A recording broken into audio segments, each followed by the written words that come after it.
Juusto. Juusto kypsyy kylmässä kellarissa 3 kuukautta.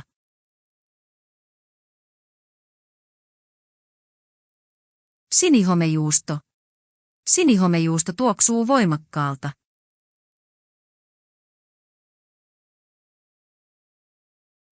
Jäätelö.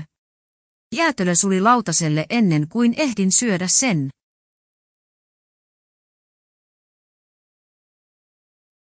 Kinkku. Kinkku paistui uunissa 6 tuntia.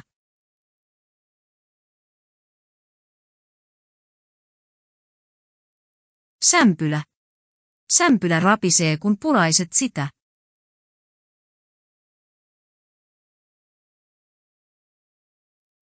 Leipä. Leipä tuoksuu vastaleivottuna parhaalta.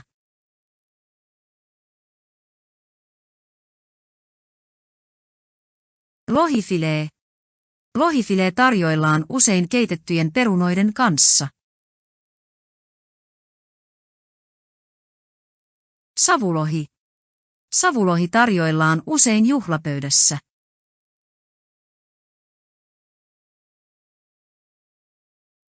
Keksit. Keksit murskaantuivat repussa matkalla.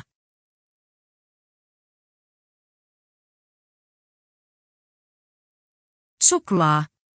Ostin suklaata kaupasta.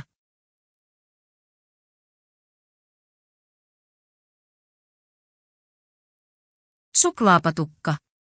Suklaapatukka piilotettiin lahjapaketin sisään.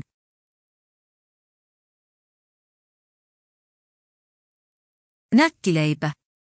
Näkkileipä oli ainoa leipä, joka ei homehtunut.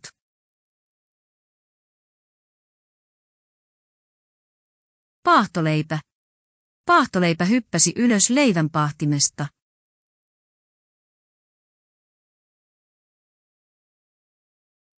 Munkki. Perinteinen suomalainen munkki on donitsin näköinen.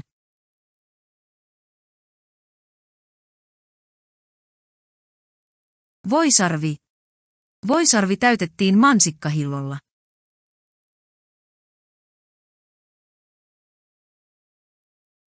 Jauheliha. Jauhelihaa voi maustaa paprikalla ja valkosipulilla.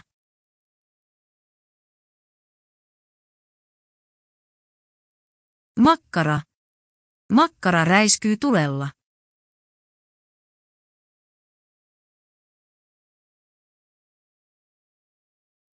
Pekoni. Pekonissa on paljon rasvaa.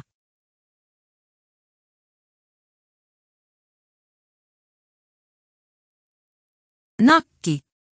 Nakki leikattiin pieniksi paloiksi lapselle.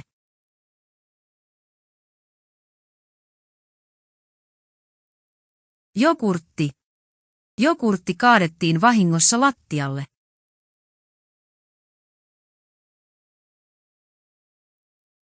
Karkki.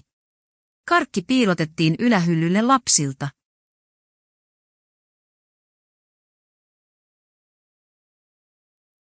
Suklaalevy.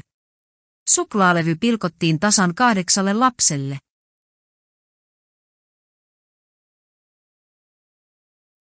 Purukumi. Purukumi tarttui vahingossa hiuksiin.